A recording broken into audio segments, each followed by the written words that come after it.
Budapest is ready to be a platform for peace talks. This idea was voiced by the Prime Minister of Hungary, Viktor Orban. Recently, he discussed with Vladimir Putin the necessity of immediate ceasefire in Ukraine. Realizing it's impossible, he invited presidents of Russia, Ukraine and France and Chancellor of Germany to the capital of Hungary. Putin allegedly even gave his consent. It's worth to mention that Ukraine, Russia, France and Germany are the countries of Normandy format, which could not resolve the issue of ceasefire in the Ukrainian Donbass for 7 years. And since the beginning of the open Russian invasion of Ukraine, Germans and French still don't dare to take decisive steps against the Russian Federation. It's noteworthy that Orban considers Volodymyr Zelensky one of his antagonists. Instead, Orban himself is called by the media perhaps Putin's greatest friend in Europe. Russia sells gas to Hungary at great discounts. Although official Budapest condemns the Kremlin aggression and the killing of civilians, official Budapest has refused to supply Ukraine with weapons or allow convoys from the west to pass through its territory.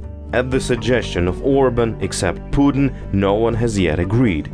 Instead, there was another willing to take part in the negotiations, the self-proclaimed president of Belarus, Alexander Lukashenko.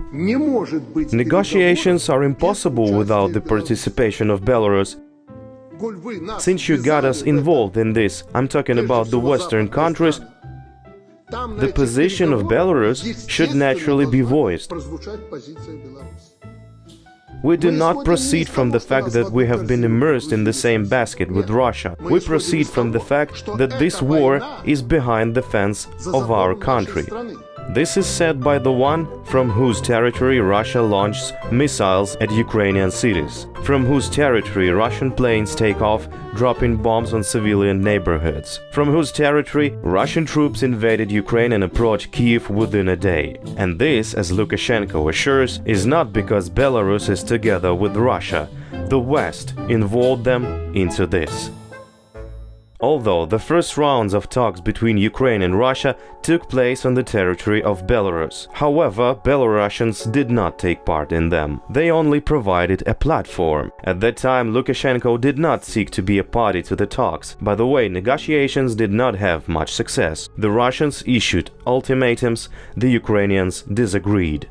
The progress came after talks in Turkey, a NATO member. After these talks, Russians declared that they will reduce the intensity of fighting in the Kiev region. In fact, they were driven out to the territory of Belarus by the armed forces of Ukraine, and later Russians withdrew their troops from Chernihiv and Sumy regions. At the same time, Ukraine announced a draft agreement on security guarantees as one of the points of a possible future peace agreement. Requests have been sent to a number of countries with different conditions offered. Part of them were counted on as a guarantor of military aid, the others of the imposition of strong economic sanctions in the event of repeated aggression against Ukraine. Among those who agreed to consider the document, the United States, Great Britain, Turkey, Poland, Germany, France and Israel. However, no one has yet said their final word. And while everyone is going through the options of the agreement, Australia is sending its aid to Ukraine.